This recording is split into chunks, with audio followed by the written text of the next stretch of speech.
This is ZNS Total Sports, brought to you by Fourth Terrace Diagnostic Center.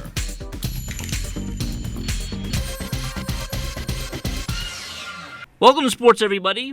The 8th edition of Marathon Bahamas All History Now. Taking the overall title yesterday was Lee Schmidt in 2:52.24.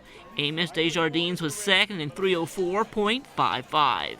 I was running with the number 2 gentleman. I pulled ahead at mile 8, and then he caught up, and then we ran again till about 13, and then I pulled ahead and just kind of held on and rode with some really nice bikers, so they supported me the whole way. My training this year wasn't what I wanted it to be. I got into a bike wreck about 3 days ago. My hip wasn't there. I'm coming off a cold. Just nothing was right today, but it was great. I hung with him for the first 14 or so.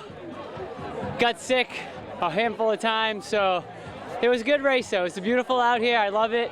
I can't beat it. Can't beat it. I'll be back next year. For more on Marathon Bahamas, we now swing it over to Julian Gibson. Benson, for all of those that competed yesterday in Marathon Bahamas, they all had themselves a blast. I actually came for the marathon, but of course because of my foot I had to do the half, but we want to come back next year definitely to do the marathon. This is just a training run for me, but it was good. It was nice and cool. Coming back the last 2 or 3 miles, came around that turnaround, then the sea breeze hit me. It was glorious. I'm the type, but I didn't train to my full potential, so I kind of fall back.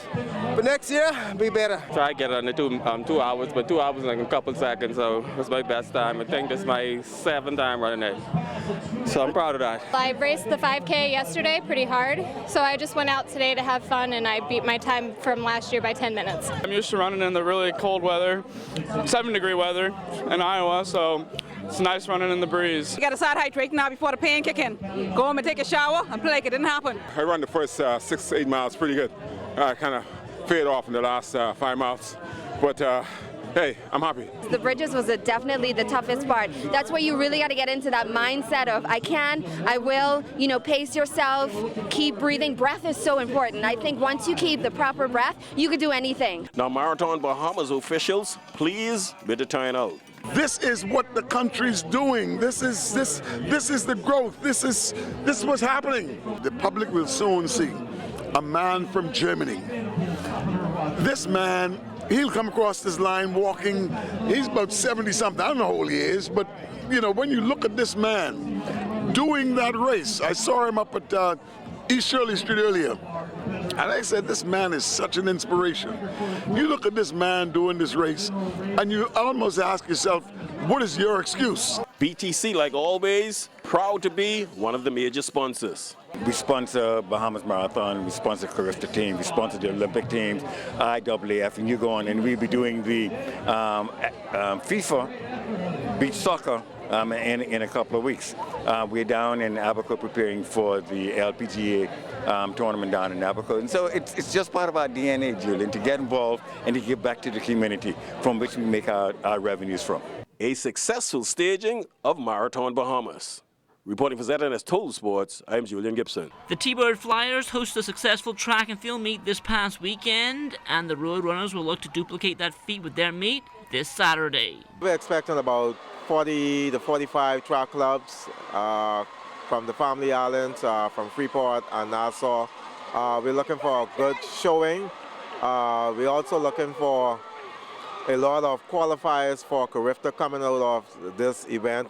From college track and field, Devin Charlton back at it last weekend for the Purdue Boilermakers, and the reigning Big Ten Athlete of the Week once again held her own. They just had a duel with Indiana. Devin would have come third in the 60 meters, and she was first in the 60-meter hurdles. It's really exciting. I'm really proud, but more than that, I'm grateful because Devin has come a long way from her injuries, and she seems to be back 100% now. So we have been doing this for years with other person's children, supporting them, following them around to regional, international competitions, cheering them on. So it's a great feeling to have your own child there that you're now cheering for. indoor. And Devin is really humble, so she doesn't say much, she doesn't show much. Her ecstatic is just plain old simple Devin, but I think I carry all of that for her. Unfortunately, it is expensive to travel, so what we try to do is make the major meets. We have already booked our tickets for Big Ten indoor and for NCAA's indoor, and we're hoping to do the Drake Relays with her, the Big Ten outdoor, the regional, and the national outdoors. I have BTN to go download it, so I'm here, but I'm with her at Indiana through my BTN to go. On to some college swimming news now. Joanna Evans making a big splash for the University of Texas over the weekend. She won both the 1,000 and 500-yard freestyle events, and those points were huge for the Longhorns as they took down the defending national champions from Georgia, who hadn't lost at home since 1995. The New Providence Women's Basketball Association will open up its new season on Saturday. Only 4 teams in the league this year: the Cheetahs, Cybot Queens, Operators, and the Elites. Noticeably absent are the Truckers. The disappointing part about that to me is Truckers was originally Tropical Garden Warriors, the team that my father formed. And for them, so they are really the oldest team in the league. And for them not to be in the league is a real disappointment. And you know, they're one of the better teams.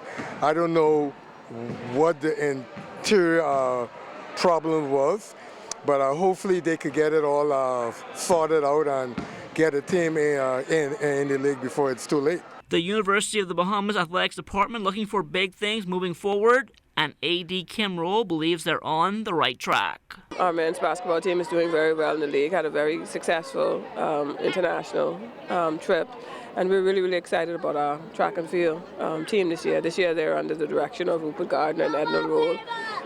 Have a complement of 20-plus athletes. A National Sports Academy has been on the drawing board for a while now, and in 2017 that may come to fruition. There's a committee formed now, Miss Kim Roll from the University of the Bahamas.